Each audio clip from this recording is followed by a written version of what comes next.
მგზავრები ნაინო ქოშიბაძე და ბარბარა ხარხელი გთხოვთ სასწრაფოდ გამოცხადდეთ მეორე გასასვლელთან.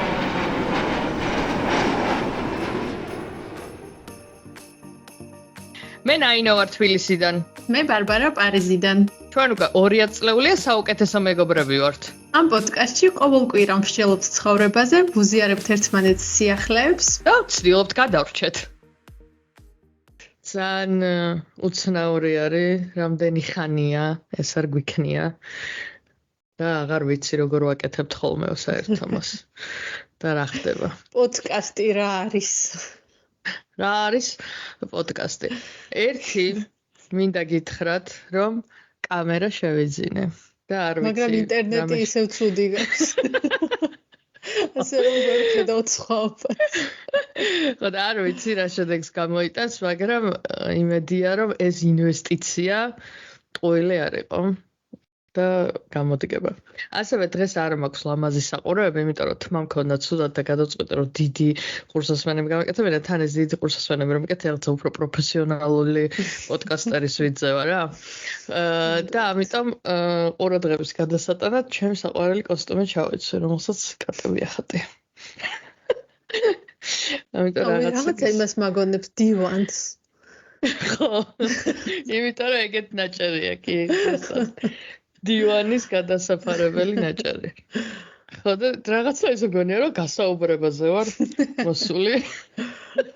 ოღონდ ანუ აი ქოიცოთ ფენდომემოცია სახლის რაღაც მაისური და მოვიგდე ეს უცბად. და ანუ ონლაინ კორონას დროს რა გასაუბრებებზე შემოდიოდნენ ხოლმე და მიტინგებზე ეგეთი ის. და დიახ, ქალბატონო ბარბარა, რა გაინტერესებთ ხა რომ სათხედავთ ეს თავს 5 წელიწადში. წარმოდგენა ნამდვილად არ მაქვს. აი ეხლა ნეტაი სამყარო თავზე არ ჩამოგვექცეოდეს და დანჩენი არაფერს არ უჭერს.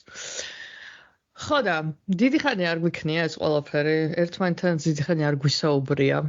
მაგრამ და თან ვფიქრობდით იმაზე, რომ რა თემაზე გველაპარაკა და ინსპირაცია მოგვივიდა ჩვენი მსმენელისგან, რომელმაც ძალიან დიდი ხნის წინ დაგვიკომენტარა, მაგრამ მაგ დროს სხვა ტალღაზე ვიყავით და რაღაცა სხვა ისინი მქონდა თემები აქტუალური და კითხა რომ ტოქსიკურ ურთიერთობებზე თუ შეგიძლიათ რომ ილაპარაკოთო.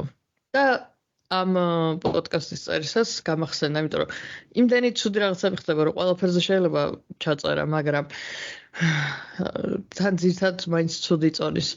მაგრამ ჩვენი ფორმატიდან გამომდინარე, ხო არ გვინდა ანუ ნეგატივი ისედაც ყოფნის და არ გვინდა ხოლმე რომ მაგაზე გავაკეთოთ. ამიტომ ასეთ პოზიციურ თემაზე გადავწყვიტეთ გაკეთება პოდკასტის ტოქსიკური ურთიერთობები.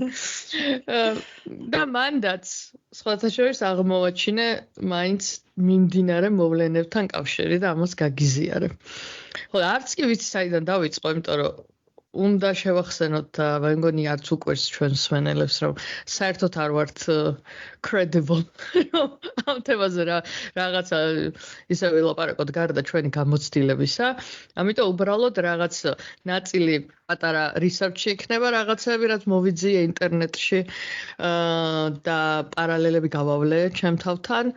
და ნაწილი უბრალოდ ჩვენი გამოცდილებები ამ თემასთან დაკავშირებით ალბათ არა, როგორ ფიქრობ? მე გავაკეთე. Unless ამ ერთი თვის მანძილზე რამე სწრაფი თერაპიის კურსი გაიარე და გახდი certified toxicური ურთიერთობების სპეციალისტი. მე ხო იცი 1 წლიანი კურსი გავაკეთე ფსიქოლოგიაში.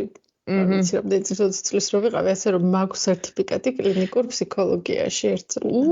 სერტიფიკატიც მქონდა მაგას. ეხა გამახსენდა ეგ. უზნაძის ინსტიტუტის. პრინციპში ესა, მაგრამ ასე რომ ძალიან ლეგიტიმური ვარ ამაზე სასაუბრად. 15 წლის წინ გავაკეთე კურსი. კი, ეს არის საკმაოდ აქტუალური კი არა და რაც სიტყვები აღარ მახსოვს, ბოდიში სამუშაო დღის დასასრულია ხალხნა. მაინც ვსო მოვწესრიგდეთ, მაგრამ ეს სანამ ამ ტოქსიკურ ურთიერთობებზე დავიწყებთ, იმიტომ რომ ძალიან დიდი ხანი ისე არ გველაპარაკია რა შვები. რა ხდება? ორსულო ბარბარა. როგორც ყოველთვის ისევ და ისევ ბევრი საქმე ორსულობა მიდის კარგად, რაცი მერვე თვეში ვარ უკვე და ძალიან დავმძიმდი. თვე ნახევარი დამრჩა დაახლოებით და უკვე ცოტა რთულია. ძირითადად იმიტომ რომ მძიმე მუცლის ტარება მიჭირს. და წელი მტკივა ხოლმე შიგადაშიგ, მაგრამ ისეთი არაფერი რა, მაინც ნორმალურად მიდის საკმაოდ ბევრი ზედმეტი გართულების გარეშე. მაგრამ აი ყოველთვის პარალელურად კეთება რთულია, იმიტომ რომ აი ბევრი დრო მიაქვს ამას, ან ორსულობას როგორც ასეთი კი არა, იმას რომ სულ რაღაც ანალიზებია გასაკეთებელი, იქმებია ქალთან მისასვლელი, სამშობიაროში მისასვლელი ეკოგრაფია გასაკეთებელი. ანუ სულ ყოველ თვე გაქვს რამდენიმე რაღაც გასაკეთებელი და ეს ემატება შენს უკვე ყოველდღიურ ცხოვრებას. და აი როგორ სათვაკვეხებ ხოლმე ამ ანალიზებს, დღეს დილით გავვარდი ანალიზებზე, მერე მომვარდი ვიმუშავე, მერე თუ ეკოგრაფია რაღაც ცოტა უფრო გრძელი რაღაცა მაქვს, ნახევარ დღეებს ვიღებ სამსახურში. ну მოკლედ აი ნახევარი დღეებით გავდივარ ფონდს. ჩემი სტაჟიც ბოლოს უახლოვდება, ჩემი სტაჟირება, შემდეგი კვირა მაქვს ბოლო კვირა და დასრულდა 6 თვიანი იყო ეს სტაჟირება და ძალიან ბევრი რამე ვისწავლე, ძალიან საინტერესო იყო და კარგი ფიდბექი მივიღე ყველასგან. და ახლა აი ბოლო მისამთავრებელი მაქვს ბოლო საქმეები, რომ კარგად გადავაბარო ჩემს გუნდს. და მე ეს მენტალური ჩარჯი მომეხსნება ასევე ამ სამსახურის, იმიტომ რომ მიუხედავად იმისა, რომ სტაჟირება ჯერ ერთი რომ ძალიან ან ჩვეულებრივად ბევრი პასუხისმგებლობები მომცეს და ამიტომ ჩვეულებრივი გუნდის წევრი ვარ და არა უბრალოდ ქსეროქსის მკეთებელი სტაჟიორი.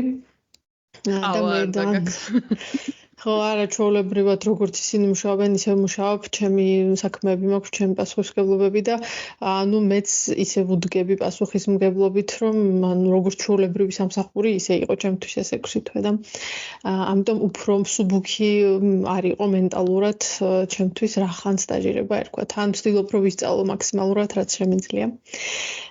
დამოკრეთ ესეც კარგი ამბავი.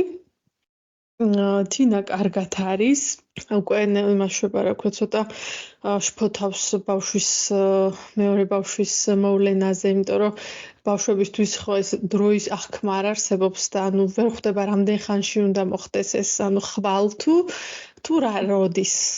ამიტომ ყოველდღე მეკითხება როდის გამოდის ბავშვი.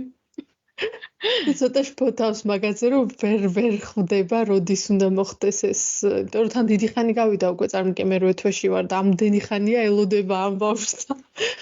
აღარ მოდის.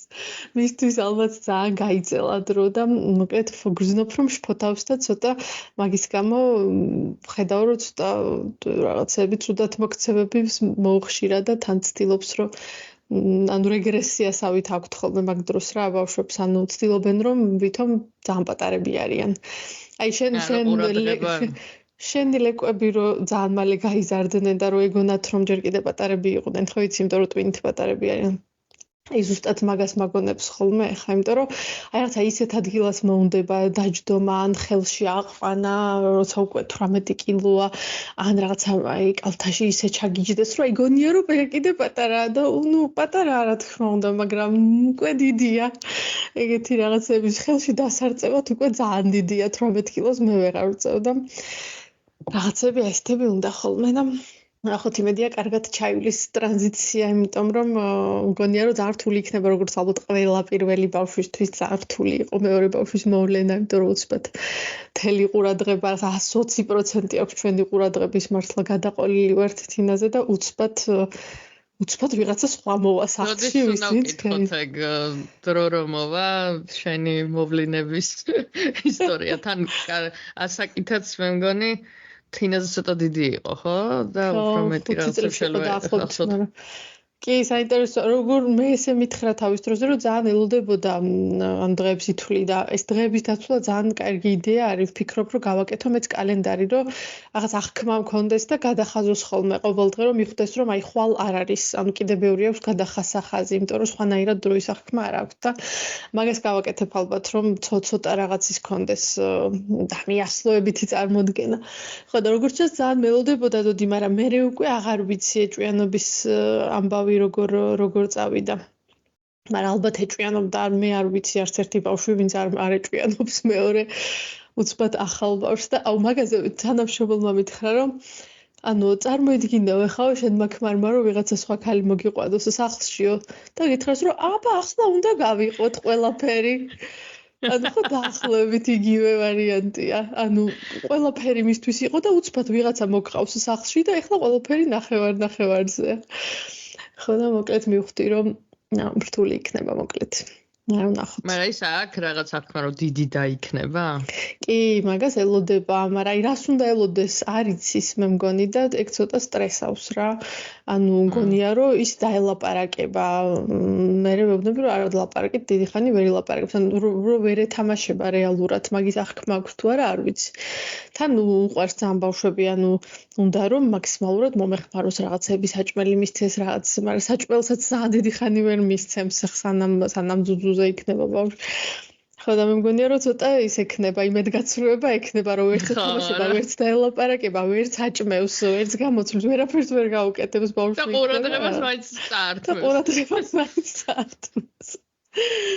და მოკლედ ვნახოთ, ეს არის ჩემი ოჯახური საკითხები, რავაზე თუ რა ქვია მაგას მართვის მოწმობაზე თეორია რომ ჩავაბარე კი გითხარი, ძალიან რთული იყო, მაგრამ ჩავაბარე პირველი ვეცდაზე და ძალიან ვამაყობ და პრაქტიკაზე ჯერ კიდე დავდივარ, არ ვარ მზად ჯერ ჩაზემეს გამოცდისთვის და არ ვიცი მაგ ცოტა მეწელება, მაგრამ მაქსიმალურად მაისის ბოლოს მინდა რომ გავიდე გამოცდაზე რომ ერთხელ გასვლის საშუალება მაინც მქონდეს გაჩენამდე და თუ თქვათ ჩავიჭერი, მე უკვე აღარ ვიცი რა მოხდება, იმიტომ რომ თოთო ბავშვით მე იქ ვერ ვივლი. გამოცდიდან პირდაპირ სამშობიაროში მიდიხარ, ანუ მაისის ბოლოს. აი, მართლა არის მაგის შანსი. ვუთხარი რომ მაისის დასაწყისში ჩამისვით მეთქი, მაგრამ თუ მზად არ ვიყავი, არ გამიშვებენ. ანუ თვითონ უნდა დარწმუნდნენ თვითონ ეს ავტოსკოლა რომ მზად ვარო ტყუილა არ გამიყვანონ რა, იმიტომ რომ მე დროის კარგვა ახლიდან რო აიღო კიდე 1-2 თვე გჭირდება და მე ძალიან გაიწელება და ამიტომ ნახოთ რა ჯერჯერობით არ ვარ მზად, მაგრამ კვირაში 2 საათს ვცდილობ რომ ვატარო ხოლმე და ეხლა წესით ჯონატანის მანქანაზე წესით თუ მეღირსა შევძლებ რომ ჯონატანის მანქანა ვატარო, როცა გვერდზე მეჯდება. იმიტომ რომ უკვე ისიც მაქვს მოწმობა, თეორიაც მაქვს და საკმარისი საათი ვატარე. და ეგეთია ესეთი ის არის აქ რა, არ ვიცი რა ქვია მაგას ქართულად, ანუ აი ძირითადად ახალგაზრდები აკეთებენ ხოლმე 16 წლისები გვერდზე მშობელი რო გიზის და შენ ატარებ. ანუ კონტროლირებადი ტარება. შაპერონი. ხო და ეგ უკვე ძალიან დიდი შეღავათია, იმიტომ რომ რომც არ მქონდეს თქვათ ეს მართვის მოწმობა რაღაც პერიოდი, ჯონატანთან მაინც ერთად მოვახერხებ სიარულს, რომ თქვათ ავტობანზე რო ვიქნებით, თუ დაიღალა რომ მე შევენაცვლო და ასე შემდეგ რა, ანუ რავი თუ დალია მე წამოვიყვანო ეგეთ რაღაცებს შევძლებ უკვე როგორც მინიმუმ მის მანქანაზე და მოკლედ ნახოთ ესეც ცალკე პროექტი, რომელიც პარალელურად მიმდინარეობს და ვცდილობ ჩავაკვეხო ხოლმე კვირის დღეებში ეს ტარება და რა ვიცი, მე მგონი ეგ არის, მეტი რაღაცა ვქნა. მეტი რაღაცა გავაკეთო ამ პატარა გოგომა ქალმა. შენ დაინო შენი სიახლეების სინთეზი გამიკეთე. ფიქრობ რა მოგიყვე ისეთი თან ისეთი რო იქნება რა ვიცი რა არ ვიცი არაფერი არ ხდება გარდა იმისა რომ შფოთვა ყოველ დღე რაღაცა ახალი სკანდალი ახალი რაღაცეები და ყოველ დღე მოლოდინი რომ აბა დღეს რა იქნება ახალ ამბებში რისი ჭამა არ შეგვიძლია რა ვწამლავს რა მოგвклავს და ასე შემდეგ. ამიტომ მაგაში დეტალებში არ შევამ, იმიტომ რომ საერთოდ არ ვარ თან კომპეტენტური მაგ თემაში, მაგრამ მოკლედ ეს არის ალბათ რაღაცებს შენს ნახავდი. ჩემს ირგვლივ რაც ხდება, კბილის ექიმთან ვიყავი. ვაუ. მოგიხსენებათ უკვე მე-5-ად ვისწორებ ჩემს კბილებს, ხო და კარგად მიდის გასწორების პროცესი, როგორც იქნა მე-5 და ალალიო, თუ არ ვიცი რომელზეა, როგორც იქნა რისი საშუალებაც იყო ამ პატარა ყბის გასწორებით გასწორდა და რაც თავარი კარგი ექიმი ვიპოვე, რომელიც ყველანაირად მოერგო ჩემს საჭიროებებს. ხო და ვნახოთ მოკლედ, კარგად მიდის საქმე და თან უკვე წელიწადნახევარი მე მგონი, რაც მიკეთია ეს ბრეკეტი და ეს არის ყველაზე ცოტა ხანი, რაც რამე რკინა მაქვს პირში, ამიტომ ჩემთვის ძალიან ჩვეულებრივი ამბავია. და არაფერს არ მოველი, მაგრამ პროგრესის ამბავში მოკლედ კარგად მიდის, მაგრამ მოკლედ როგორც აღმოჩნდა, ეს ჩემი ქვედაყბა არის პატარა. ზედაყბათან შედარებით, იმიტომ ეს პატარა ღაბავჩიკი მაქვს. და ეგ ყბის იმის გარეშე, ოპერაციის გარეშე არ სწორდება რა, უნდა დაგიგრძელონ ეს ყბა. და ამ ყბას როს გიგრძელებენ, მე კიდე უნდა ისწორო, იმიტომ რომ იმას მოერგოს. და მოკლედ.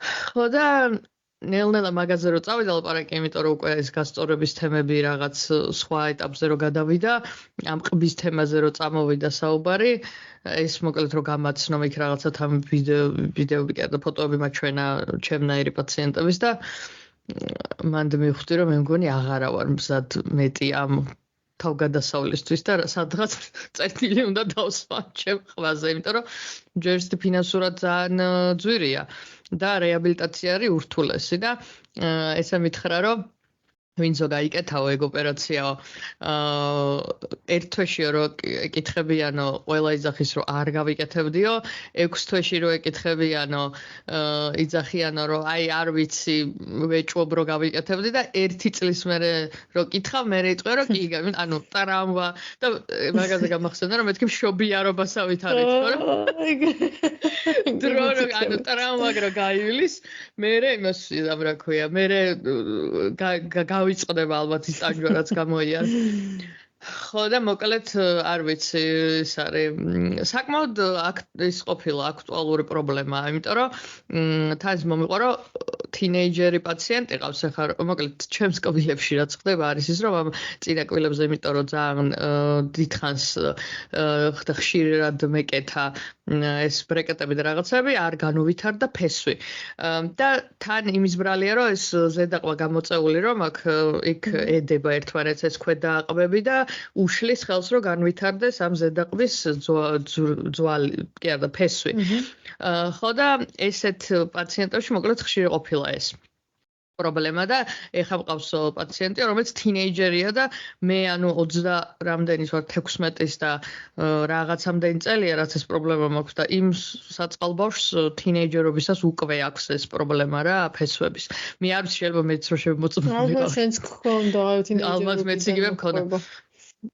ну ალბათ, მაგრამ მოკლედ იმას უკვე ცუდ მდგომარეობაში აქვს რა.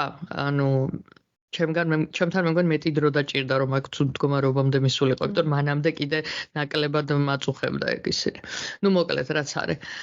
ხო და მოკლედ აი ესეთი ის არის რა ქვია ამ წილაბოდილაში ვარ კბილების რომელიც ანუ მართლა მე-11 ანუ სკოლაშიც ხო ვისწორებდი ფირფიტით და მე ბრეკეტები რო შემოვიდა ანუ მე-11 კლასიდან on off relationship-ში ვარ ბრეკეტებთან.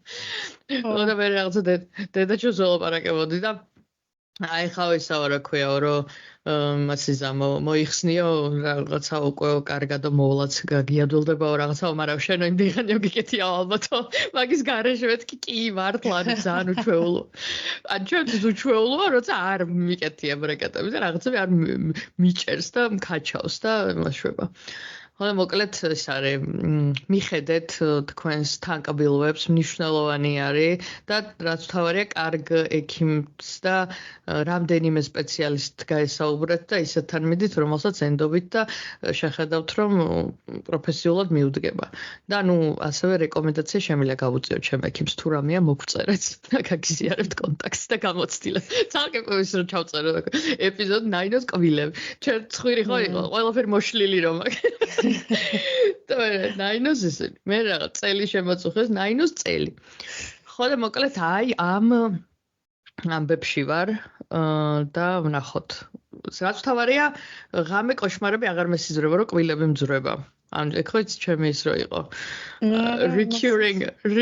ანუ რო რამდენიმე წლის წინ კიდევ ერთხელ რომ მოვიხსენი ეს ბრეკეტი და მე ისევ რომ ამერია ეს თანკბილოა და სულ პრობლემა მქონდა და ეს ისინი იყო რა ქვია ფრონტალურ რაღაცა ტერმინებია ფრონტალური კბილები და ფრონტალურ კბილებზე მოიცა რა ქვია მაგას რაღაცას განიცდიდნენ კაროჩე რაღაცა ხდებოდა ფრონტალურ კბილებზე და რომ მაწუხებდა მოკლედ ეს მთელი ჩემისა აი ალბათ კვირაში ერთხელ ღამე მესიზრებოდა რომ კბილები მძვრება იმიტომ რომ ანუ რეალური საშუალება ფესი რო არ გაქვს მართლა პრობლემა არის რა ჩემი კბილებისთვის და თან როცა არ ვიყავი სპეციალისტთან ამყოფი და ეს ყველაფერი რაღაც მორალურად არ ვიყავი შემზადებული და გარკვეული არ მქონდა საერთოდ რა ხდება და თან გამოსავალიც რომ არ არსებობდა ძალიან შფოთვას მგვრიდა და მოკლედ ძალიან აქტიურად მესიზრებოდა ღამღამობით რომ კბილები მძვრება და თორემ აღმოჩნდა საკმაოდ აქტუალური ის არის შფოთვა ბევრს აქვს ხო ამიტომ თქვენს თუ განეცდით 20 წელია თუ 25 წელია კბილებს ისწორებ საგიჟეთია მართლა შეიძლება აღარ მჯერა რომ ის არის ეგრევე პროტეზზე უნდა გადავიდე მაგრამ თან სასაცილოა ის რომ ამით რო არ სრულდება რა ანუ ეს კი ჩემთვის გადაწყვეტილი კი მაქვს რომ აყბის ოპერაციას არ გავიკეთებ იმიტომ რომ შეუძლებელი არის ძალიან ბევრი რესურს მოითხოვს ყველანაირს მაგრამ მაინც რო დამთავრებული ხო არ არის რა ანუ მაინც რაღაცა რო არის რაც გასასწორებელია ცოტა OCD-ს მიაქტიურებს რომ აი ბოლომდე არ არის მაგრამ ისე არ ვიცი რა მეტყობა რო უკეთესობა არის არ ვიცი მე მიჭირს თქმა. უქვემოთ ვერ ვხედავ ნორმალურად და ზემოთ მე მახსოვს რომ დიდი ხანია ნორმალურად გაქვს. ზემოთ კბილებში სხვა პრობლემა იყო. ის იყო ქვედა კბილები ზედა სედებოდა და ეგ იყო პრობლემა. თანკბილოში ისეთ პრობლემა არ იყო. მაგრამ აი ქვედას თანკბილო იყო პრობლემა. მოკლედ ასეთი ხალისიანი სიახლეები ორთოდონტია რაღაც არ ვიცი რევზ პროქტოლოგთან ვიყავი არ ვიცი ყოფითი პრობლემები და მოიცა კიდე ერთი რაც შემიძლია რომ ვთქვა არის რომ ნაინოს დედის პასკა წელსაც აქტუალურია პატარა პლაგინი მოკლედ დედა ჩემი ყოველ წელს პასკებს აცხობს ვინც არ იცის და ზოგადად დედა ჩემი ძალიან დიდი ხანია აცხობს და საჭმელებს და რაღაცებს აკეთებდა შეკვეთით 90-იანები ესე გამოვიარეთ განათლება ესე მივიღე ესე გავიზარდე კბილები ესე გავისწორე მე ჩავარდნები იყო მე რაღაცა ის იყო მაგრამ მოკლედ მისი passion არის ზოგადად ცხობა და კეთება და ამიტომ ბოლო წლებში დავაბრუნეთ მისი ფეშენი და ყოველ წელს ვაკეთებთ ესეთ პასკების კამპანიას და შინაურობაში და ესეთ პატარა იმაში რა ქვია ვიწრო წრეში ვამზადებთ რაღაცა რაოდენობით პასკებს ხო და ვეხმარები ხოლმე მაგის მენეჯმენტში არაფერს არ მიხდის ამაში ექსპლუატაციით ეწევა პასკებს გაჭმევს მერვე წელია აღარ შემიძლია რაღაც პასკა არ მინდა და აღარ მე მინდა ლიოს პასკა ხო შენთანაც აღარ მახსოვს მე მგონი ვილაპარაკეთ მაგაზე თუ არა რომ შენთან ჩამოვიტანე პარიზში ჩავაბრძანე ლიას პასკა ხო და შეგიძლიათ მოკლედ ასევე მოგწეროთ ვისაც პასკის შეკვეთა გინდათ და გაგაცნობთ დეტალებს როგორ მიიღოთ ნაინოს დედის პასკა. ეს პლაგინი გავაკეთეთ. ეხლა გადავიდეთ იმ თემაზე, რომელზეც ფეხს ვითრევ, ამაზე ვილაპარაკო. იმდენად არაკომპეტენტური ვარ ამაზე რომ ვილაპარაკო. ანუ აი რაღაც სტანდარტული მიკროფონიანი ხალხი რო რაღაცებზე ვილაპარაკობს. ანუ გეგონება ხა მანამდე სხვა რაღაცებზე ვილაპარაკოთ, მაგრამ ამაზე აი რაღაცა ძალიან ისეთ შეგრძნება მაქვს, რომ ძალიან არაკომპეტენტური ვარ, მაგრამ ტოქსიკურ ხალხს ყველა შევხედრივალთ, ამიტომ რაღაც გამოცდილებს ამ ბავშვი მაინც it's gonna be okay. ვილაპარაკოთ. ნერვიულობ მაგაზე ჩვენი აზრი გავაზიაროთ და გამოცდილება. ხო, მთავარია რამე არასწორი ინფორმაცია არ მივცეთ ხალხს. ცოტა რაღაც მატრიგერებს მეგონი ეს თემა. შეიძლება ბოლო პერიოდში ჩემთვის აქტუალურია, იმიტომ რომ რაღაცნაირად მქონია შეხება უფრო მეტად, არ ვიცი, რაღაცა არის რა. რას თქონია შეხება მომიყევი შენი ტოქსიკურ ურთიერთობებზე. ხო, არა, ტოქსიკური ურთიერთობები, ხო. ეხლა გუშინ რაღაცებს ვეძებდი, მოკლედ ამ თემასთან დაკავშირებით, რომ უფრო კარგად გამეგო, რომ რას ნიშნავს ისინი, რა ქვია, ტოქსიკური ურთიერთობები, რას გულისხმობს. პირველ რიგში ის არის, რომ ნებისმიერი სახის ურთიერთობა შეიძლება იყოს ტოქსიკური რა, რომანტიულიც, მეგობრებთან, სამსახურში, ნებისმიერ ადამიანებს შორის ურთიერთობა შეიძლება იყოს ტოქსიკური. ამიტომ მარტო რომანტიულ ურთიერთობებში არ შემოისაზღვრება. უბრალოდ მე მგონი რაღაცნაირად უფრო დამკვიდრდა რომანტიულ ურთიერთობებში, იმიტომ რომ მან ალბათ ეს დაშორებები და შერიგებები და ურთიერთობის დრამები უფრო აქტუალურია რაღაცნაირი და უფრო ვაზიარებთ, ვიდრე აუ სამსახურში ვიღაცა ის ყავს მაღიზიანებს ცოტა სხვა ის არის. და ალბათ არ ნაკლებად ინტენსიურია მე მგონი. ხო, ნაკლებად მიგაქვს გულთან ახლოს, ნაკლებად ინტენსიურია, ვიდრე რომანტიულ ურთიერთობებში. ხო, ალბათ, ხო, ის რაღაცა ძალიან პირადულია და ეს თითქოს უფრო ეს არის.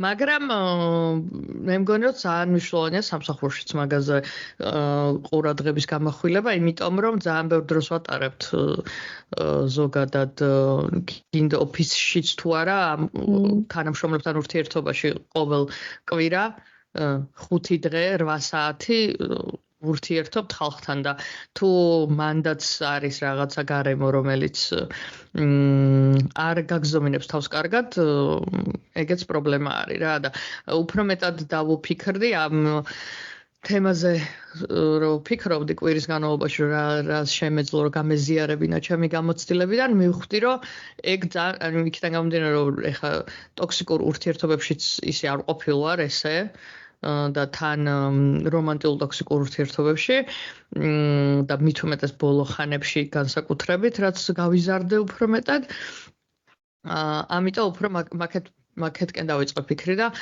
რაღაცნაირად მინდა რომ სხვებსაც მოვუწოდო რომ მაგაზე შეიძლება ჩაფიქრიანდნენ რომ რაღაცაები შეიძლება თქვენი ბრალი არ იყოს და უბრალოდ გარემო იყოს ტოქსიკური და it's not you it's the გარემო ან ვიღაცა კონკრეტული ადამიანი ერთი რაზე ხო, ერთს რას შესავალს გავუკეთებ, რომ რა რომანტიულ ურთიერთობებში რაზე არის, როგორ იმას აღიწერება, რომ ტოქსიკური ურთიერთობაა რა. ესე იგი, სულ კრიტიკა და დამცირებაო, ნდობის არ ქონაო, მანიპულაცია და კონტროლი, თანადგომის არ ქონა. შეგრძნება რომ აი ენერგიას გართმევს და რაღაცნაირად დაცლილი ხარ. ეს სიფრთხილის გამოჩენის საჭიროება, აი რომ არ იცი რომ რა უთხრა ამ ადამიანს, რომ უცბად არ აფეთქდეს ან რაღაც არასწორად გაიგოს და მე შენთან მანიპულაციაში არ გამოიყენოს. იმის რა ქვია მხოლოდ ერთი მხრიდან როცა ხდება effort-ის ჩადება ურთიერთობაში და რაღაცნაირად მარტო რო ხვდები რომ მარტო შენ მუშაობ ამ ურთიერთობის შენარჩუნებაზე და იმ მეორე ადამიანს კიდია და რაღაცა ის ბალანსი არის დარღვეული. ბრალის გადაბრალება და აი ეგ რო რაღაცეებზე კი არ საუბრობთ ერთად და ერთმანეთს უზიარებთ და ვცდილობთ რომ ერთად დაადგინოთ ჭეშმარიტება. ეგრევე ის შენი ბრალია, ის არ გააკეთე და რაღაც მოკლედ ესეთი დამოკიდებულება. იზოლაციაო, ანუ როცა მაგალითად ურთიერთობაში ხარ და პარტნიორი გიგზავნოს რომ მეგობრებთან დრო გაატარო, მე ოჯახთან ცდილობს რომ ყველანაირად შენი support სისტემა რაც არის, ის support სისტემა მოგიშალოს რა.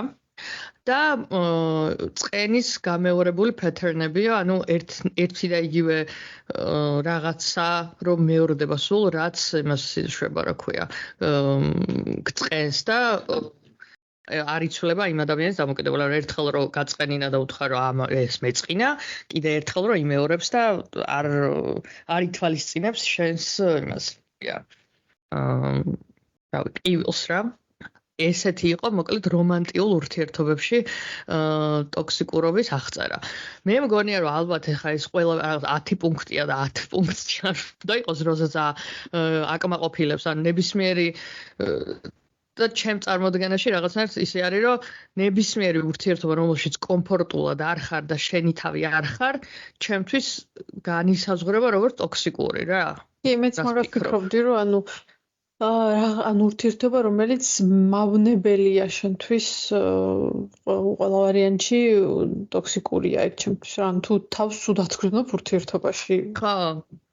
ან მე როგორც წარმომიდგენია რაღაცა და მე როგორი ურთიერთობაც მინდა რომ მქონდეს პარტნიორთან არის ის რომ ერთმანეთში კარგს გამოავლენთ და აღვივებთ და მეგობრებთანაც და ნებისმიერ ურთიერთობას ეგრე ვარჩევ. ხო და აი მაგ კარგს რო ვერ აღვივებ და პირიქით რო ხვდები რომ რაც არ მოგწონს შენ თავში იმის გამოტანა ხდება შენი პიროვნებიდან და მაგის აქტიურება და რაღაცნაირად გამძაფრება მაგას მივაკუთვნებდი ტოქსიკურობას. კი და აი რაც ჩამონათვალი გააკეთე ახლა ის ხო მართალია რომ 10 ყოველთვის ერთად არ არის ალბათ რაღაც რამდენიმე პუნქტია მაქედან, მაგრამ მე მგონია რომ აბსოლუტურად ყველა ურთიერთობაში არის მომენტი, როცა რაღაცა მსგავსი მოხდება. ახლა როცა ვჩხუბობთ მე და ჯონატანი, ეჭველი ხდება მაგათიდან რაღაცა, მაგრამ სულ მუდმივ რეჟიმში არ არის.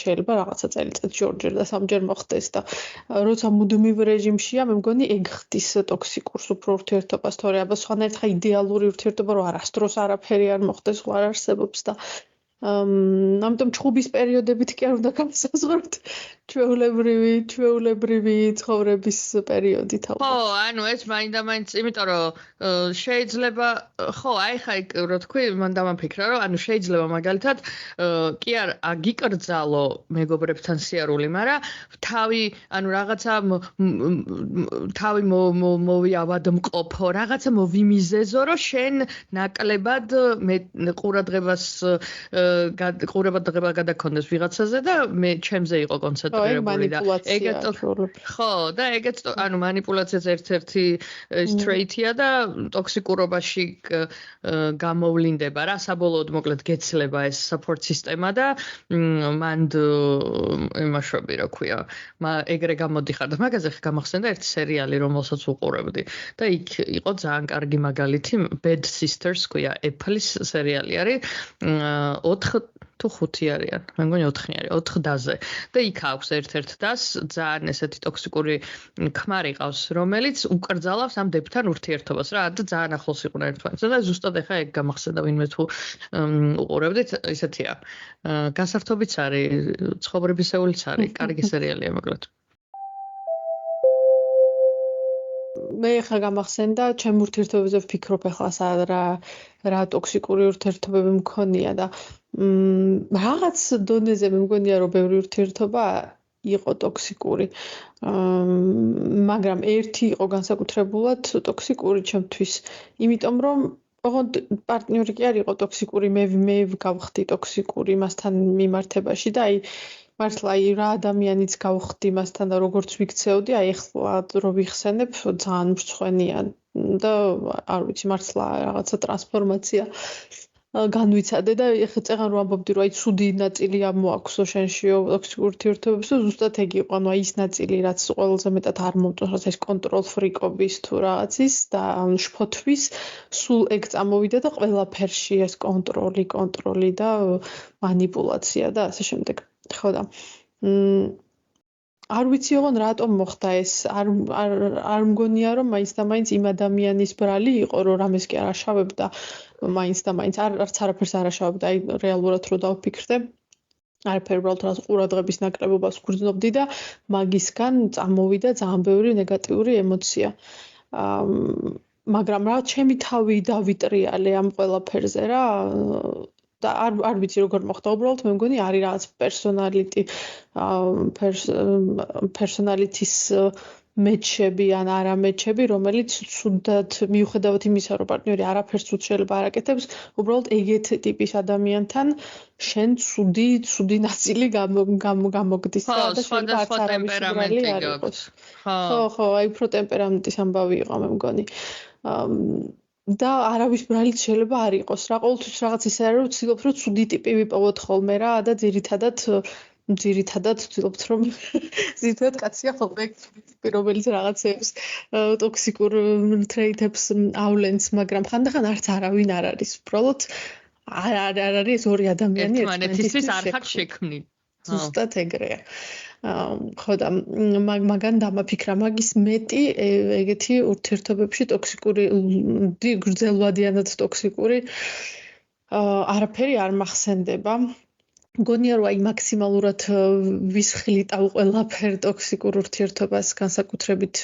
მეგობრობაში მე მგონი ანუ აი ცოტა რაღაცას თუ დავინახავ ეგრევე მგონია რომ დისტანციას ვიჭერ მსგავს ადამიანთან ძალიან დრამა ადამიანებთან ან ძალიან ტოქსიკურ ადამიანებთან ტოქსიკურ შეიძლება არც იყვნენ მაგრამ რაღაცა აი ბევრი დრამა თუ მოაქვს ადამიანს ვიცი რომ ჩემში ცუდ რაღაცას გამოიწვევს და მგონი ვისწავლე ამასობაში როგორი ტიპის ადამიანებთან როგორი ვარ და ანუ ვერიდები ისეთ ტიპებს ვინც შეიძლება რომ რაღაცა მავნოს სამსახურებში ტოქსიკური არ მახსენდება ესეთი ტოქსიკური კი როგორ არ მახსენდება ბოლოს წინა სამსახური სასტუმროში რომ მუშაობდი საშინელი ტოქსიკური გარემო იყო იმიტომ რომ ტოქსიკური კოლეგა მყავდა მაგრამ ძალიან მალევე წამოვედი იქიდან იმიტომ რომ იგივენაირად ანუ არაფრად არ მიღირს ეგეთ გარემოში მუშაობა არანაირ ხელფასად და არაფრად ისეთ ადგილას მისვლა სადაც მართლა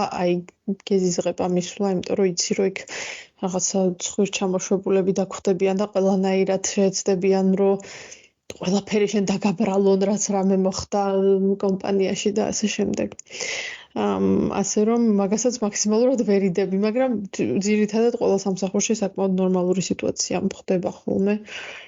და თანამშრომლებშიც საკმაოდ დისტანციური ვარ. მე მგონი აი ის ფაქტი, რომ ძალიან დისტანციური ვარ ყველასთან.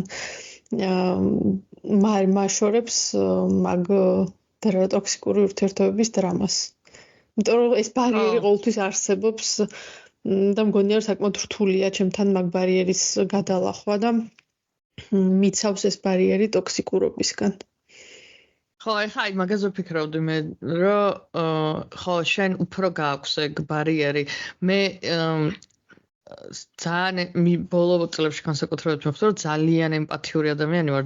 თან ბევრ რაღაცას ძალიან გავლენა აქვს ჩემს განწყობაზე ხშირად. მიუხედავად იმისა, რომ ბოლო წლებში რაც რაღაცა ჩემ თავზე მუშაობა დავიწყე, გაცილებით ნაკლებად აქვს და მინიმუმ ვხვდები ხოლმე, რომ აი ეხლა ამას ჩემზე გავლენა აქვს, იმიტომ რომ ძალიან ახლოს ვუშვებ ამ რაღაცას რა და ვცდილობ რომ ვიმუშაო ჩემ თავზე, რომ ეგრე არ იყოს რა.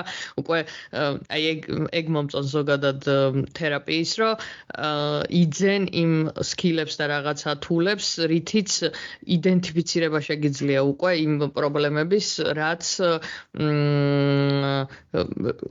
გავნებს და ადრე თუ გავლენას იქონიება და ეხლა შეგიძლია რომ გაუმკლავდა რა და მალევე დაადგინო რომ აი ეხლა ეს ცუდ ხასიათზე მხდის მოდი აქ ამას ესე არ ვიზამ იქ არ წავალ რა ამაზონიას ესე არ დაველაპარაკებ ან რაღაცა ესეთ მომენტები რა რომ ეგრევე მიხვდე რა მდგომარეობაში ხარ და მაგის მიხედვით იხელმძღვანელო ხო და ჩემ შემთხვევაში ხო ეხლა მივხვდი რომ რთულია უფრო მეტად ჩემთვის ეგ დისტანცირება არა და ერთ-ერთ გამკლავების მექანიზმად boundary-ების დაწესება არის. მივიღავთ იმისა, რომ boundary-ების დაწესება არ მიჭირს ბოლო დროს განსაკუთრებით. იმიტომ რომ მეც friendly ვარ, მაგრამ ესე პირდაპირ ყველასთან ძალიან ახლოს არ შევდივარ. მივიღავთ იმისა, რომ აი ჩემი გახსნილობა და ექსტრავერტიზმი შეიძლება ვიღაცებმა აღიქვან მაგ ძალიან ეგრევე ფამილიარულ იმად, მაგრამ საკმაოდ reserved ვარ, კი, იცი. ძალიან ცოტა ინფორმაციას ვაშიარებ, სინამდვილე. უბრალოდ ბევრს ლაპარაკობ, თორემ ძალიან ცოტა ინფორმაციას ვაშიარებ. ხო და მაგრამ აი ემოციურ ამბავში არ ვარ და უფრო ჭირს, იმიტომ რომ აი რომ გავცემ მე უფრო ადვილად შემოდის შეიძლება ეს რაღაცა გავლენები და ხო ეხლა მეც ვიხსენებდი სამსახურებში ბევრ ადგილას ყოფილა ტოქსიკური გარემო და ძირითადად ალბათ მენეჯმენტის სტილისგან მოდის ეგ ყველაფერი. როგორიც არიან ხოლმე ძირითადად სათავეში ადამიანები, მე იმათგან გამომდინარე და იმათი ქცევებიდან გამომდინარე შესაბამისად ეწყობა ხოლმე სტრუქტურაც და სანამ მაგაზე გადავალ ის რო არ დამავიწყდეს იქ რო ლაპარაკობდი რომ რატო ვიყავიო ეგეთიო იმ ადამიანთანო ვერ მივხვდიო მან ალბათ აი ეს რაღაცას გიტრიგერებდა რაც შენთვის მნიშვნელოვანი იყო და გაწუხებდა და შეიძლება რაღაცა ეს ყურადღების ნაკლოვანება პირობითად რაღაც ბავშვობაში გაკლდა ყურადღება და შენთვის მე ეს ყურადღება თუ ყოველ წამს ვიღაც არ გკითხულობს პირობითად არის იმის აღქმა რომ აი პანიკა გეწყება და ეს არის რა ქვია დაუცველობის შეგრძნება გაქვს და მაგის ფონზე მე მაგის რეაქცია არის რომ პირიქით მიაწვე რომ აი რატო არ მომწერე აქ რატო არ მოხვედი დღეს რატო არ მელაპარაკე ხო და რაღაც აი ჩვენ ტრავმებს სადაც აჭერს ალბათ ეგ გამოავლენს მე ჩვენშიც რომ ის ვიყოთ იმიტომ რომ ახლა ძალით ვიღაცა რო ტოქსიკური არის, მაშინ ფსიქოპატია რა, და ან სოციოპატი თუ არ ყოველს მეშლება ეგ პათები ერთმანეთში, რამდენი არ ვცდილობ რომ წესიერად დავმახსოვრო, მაგრამ მოკლედ არ არის მენტალური ჯანმრთელი, მაგრამ თუ უბრალოდ ერთმანეთისთვის ხართ toxic ხდება ხოლმე რა და მან ზუსტად მაგაში მართალი ყო რომ არავინ დამნაშავე არ არის რა ის ადამიანი ესეთია და შენ ესეთი ხარ ო ანუ მე მგონია რომ თან ახალგაზრდა ვიყავი მაგ მომენტში და მგონია რომ აი ეს ჩემი ემოციების მართვის ის არ მქონდა ჯერ უნარი და ასევე ანუ ხო ეს insecurities რა ქვია ქართულად არ მახსოვს თავდაუჯერებლობა მქონდა რა ბევრ რაღაცაზე და დარწმუნებული ვარ რომ ეს ყველაფერი შეიძლება რომ იმუშაო და თუ გინდა თერაპიის ან ინდივიდუალურის ან წვილის შედეგად დარწმუნებული ვარ რომ ბევრად უკეთესად წავიდოდა ყველაფერი მაგრამ ანუ უნდა მართლა გიღირდეს ეგ ურთიერთობა მაგ ხელა რესურსად, როდესაც შეიძლება ვიღაცა სხვა გაიცნო, ვინც არ გიტრიგერებს მაგ ყველაფერს და ბევრად უფრო მარტივად და უფრო კარგად წავიდეს საქმე რა, ასე რომ ანუ არ მგონია რომ გამოსავალი არსებობს, როდესაც ორივეს უნდა და თუ უკვე რაღაც ოჯახზეა საუბარი და ასე შემდეგ მგონია რომ ღირს მუშაობათ, მაგრამ ხო ну, იმ მომენტში არ. თან ალბათ იმაზეც არის რა, პროცენტულად, ანუ 100% იდეალური არც ერთი ურთიერთობა არ არის, მაგრამ უყურებ რა, ანუ თვის განმავლობაში 20 დღე თუ ცუდად გაგრძნობინეს ეს ადამიანი თავს და 10 დღეა მარტო სადაც კარგად ხარ, ცოტა დაფიქრდები და თუ რაღაცა კონკრეტული რაღაცა ქმედება არის, რომელიც აი ესე ერთმანეთთან საუბარში manageable არის არის და მე შეგიძლია რომ ისიც იმასაც რო ეცოდინო რომ ეტყვი რომ აიცი რა აი ეს არ მსიამოვნებს იმიტომ რომ აი ამას მითრიგერებს რა მე ისიც ხო ეხა თუ ძალით ჯინი არ ჭეშენ და არ უნდა რომ გაწყენინოთ ძალით არიზამს და ალბათ მაგაში ასევე განსხვავება რომ თვითონ ადამიანი ტოქსიკური შენთვის არის თუ ზოგადად იმას რა რეაქცია აქვს მას შემდეგ რაც ეტყვი რომ ეს ჩემთვის ტოქსიკურია რა და თუ გაიაზრა და თავის თავზეც იმუშავა, იმიტომ რომ აი ხა შენც რომ ეხლა რომ გაიხსენე და მიხვდი რომ მაშინ ტოქსიკური იყავი, ეგეც მნიშვნელოვანია რომ მაგის გააზრების საშუალება გაქვს რა, იმიტომ რომ fully toxic რო იყო ესეთი უბრალოდ ტოქსიკური პიროვნება.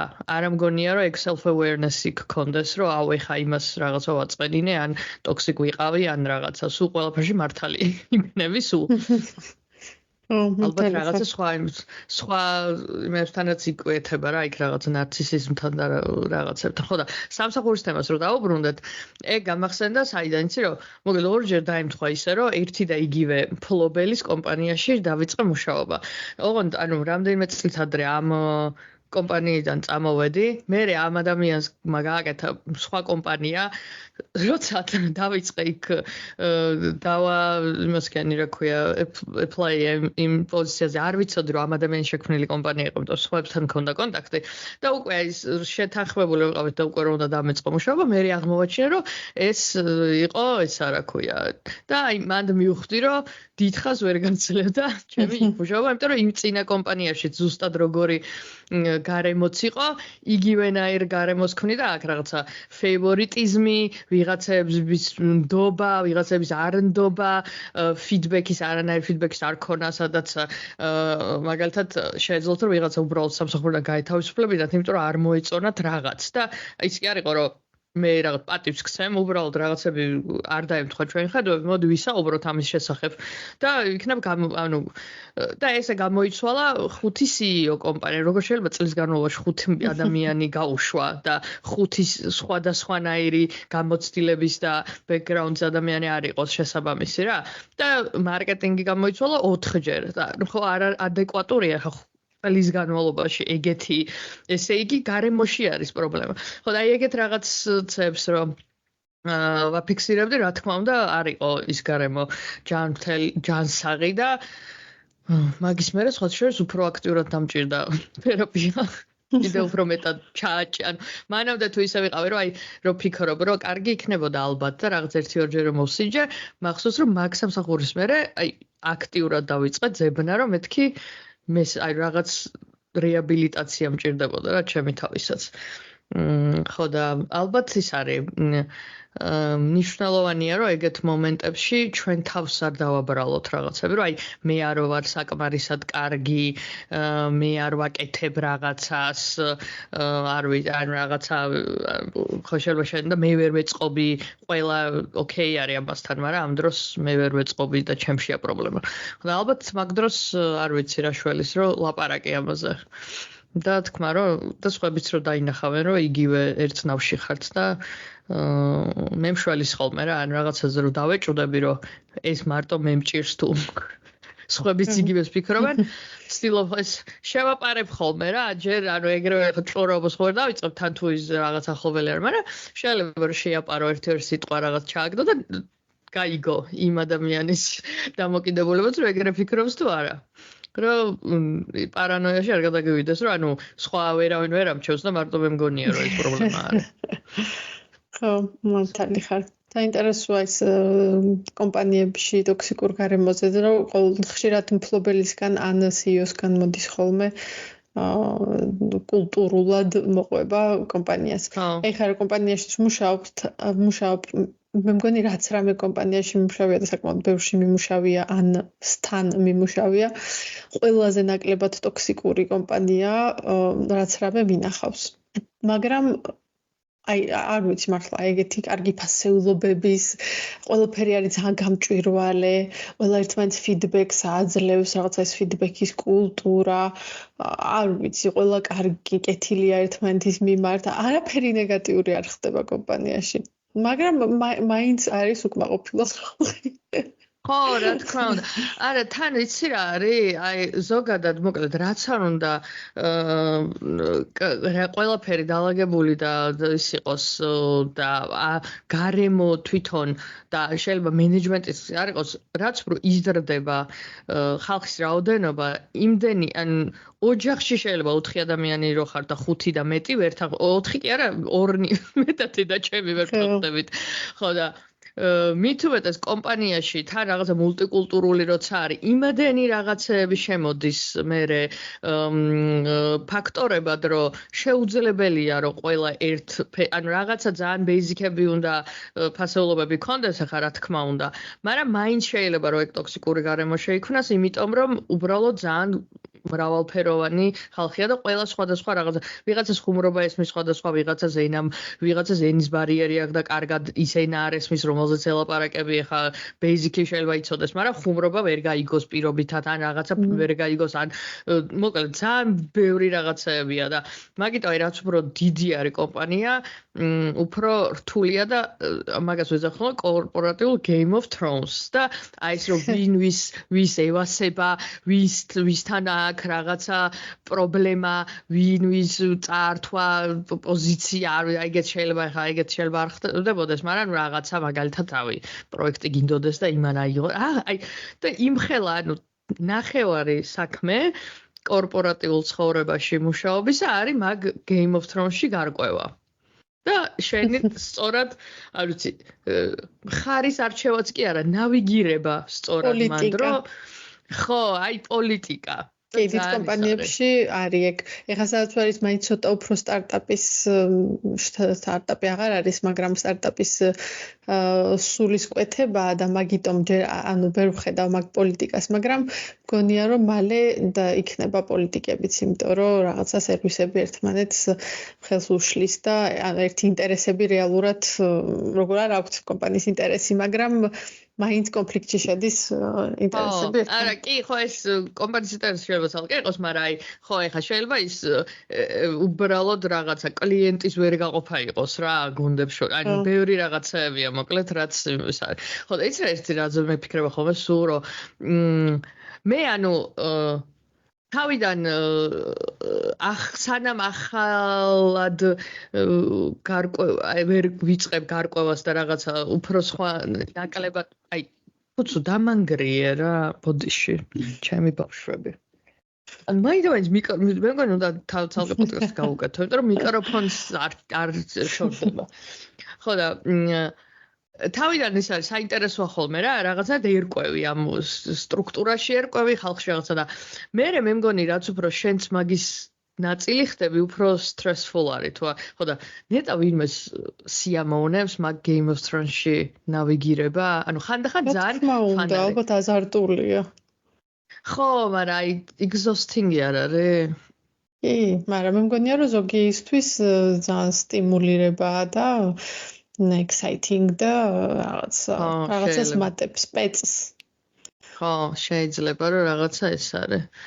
მუღამში არის. კაი, მე მგონი რაღაცა ძალიან კორპორატიულ ცხოვრებაში.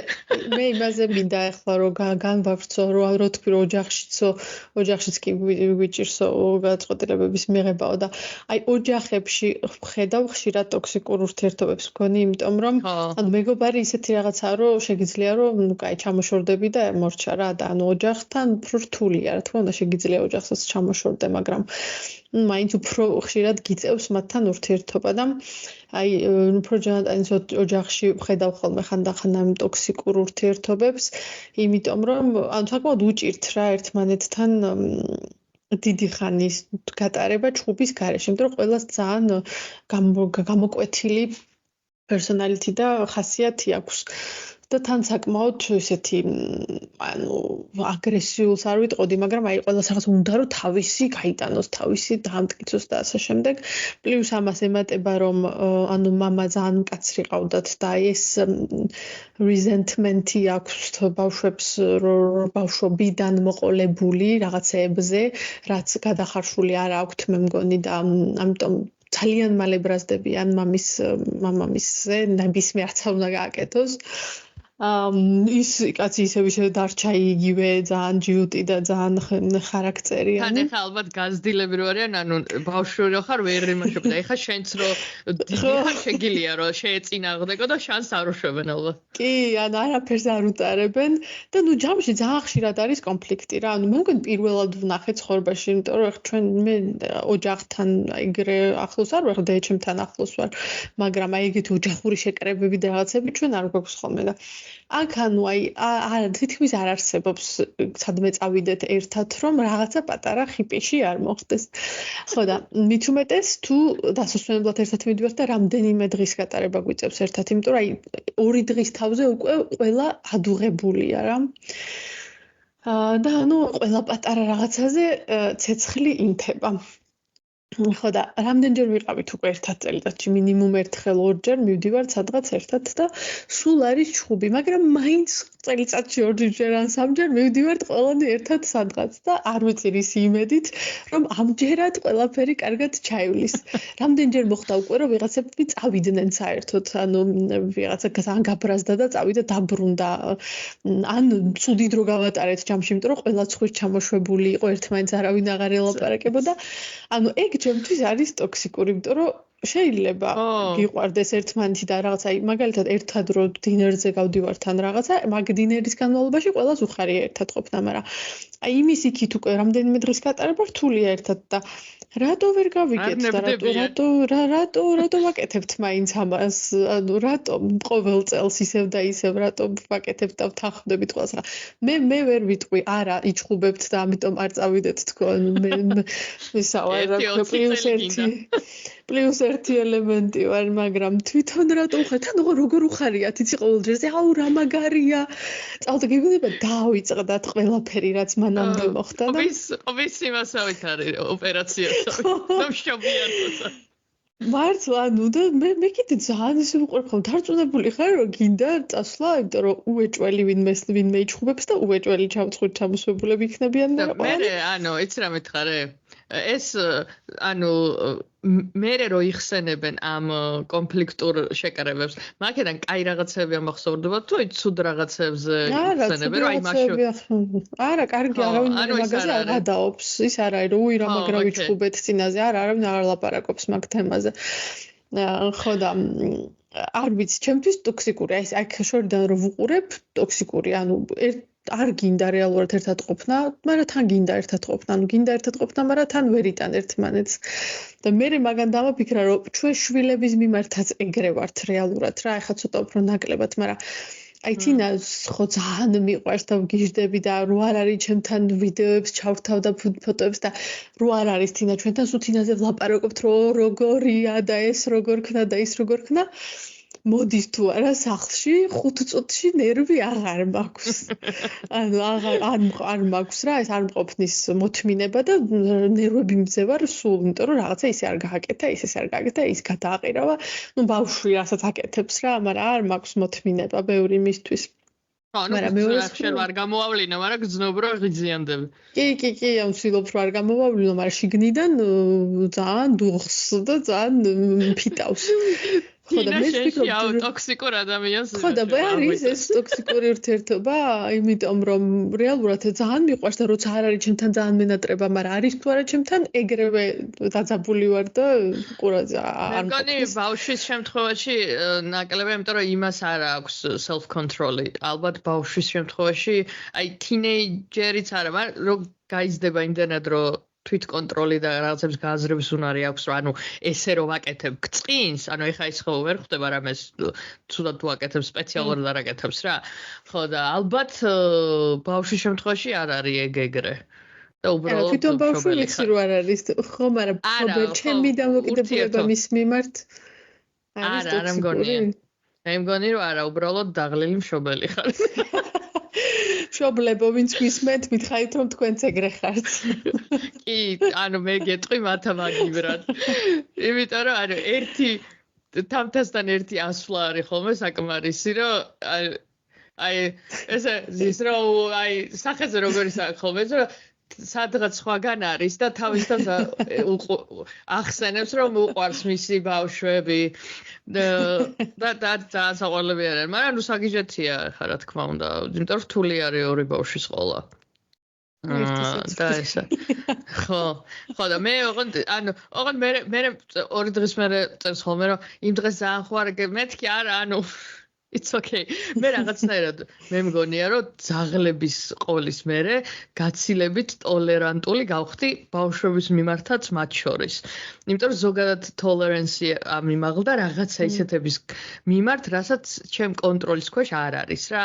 და აი მეათე დრო დამიღეჭა საყვარელი ფეხსაცმელი ჩუსტი შემიჭამა ინტერნეტი გადამიღრღნა და რაღაცა ყველაფრის წარმავლობას რო შეეგუები მერე აი ეგეც რაღაც ბავშვები თუ ტირიან აეროპორტში თვითფრინავში ან რაღაცა მოკლედ რაღაცნაირად ვახერხებ რომ ამაზე არ გავღიზიანდა და კონცენტრირდა თან მესმის რომ ბავშვია ეხლა რა იმიტომ რომ აი ძალზეც ეგრეა ლეკუი არის აი სპეციალურად არაკეთებს არც ის და მაგაც რო გაიაზრო რომ სპეციალურად არაკეთებს მე ნაკლებად ღიზიანდები ამიტომ სხვისი ბავშვებზეც ანუ არანაირი პრობლემა არ მაქვს როცა რაღაც გიჟებივით იქცევიან ხოლმე და მე თამთასაც ესე ვამშვიდებ ხოლმე რომ არა ყველაფერი კარგად არის ანუ მე არ შევწყვეტ შენთან მეგობრობას იმიტომ რომ რაღაცა ბუბა მეჭიდავა თან ჩემი ნათლის მოვალეობაც უნდა შევასრულო მაინც ხო და მგონია რომ მოკლედ ბავშვებთან არ არის ეგ და იგივეს გეტყვია მშობლები მაგრამ მაინც დაველოდოთ მაგრამ მე მგონი რომ იგივე ფიდბექი ექნებათ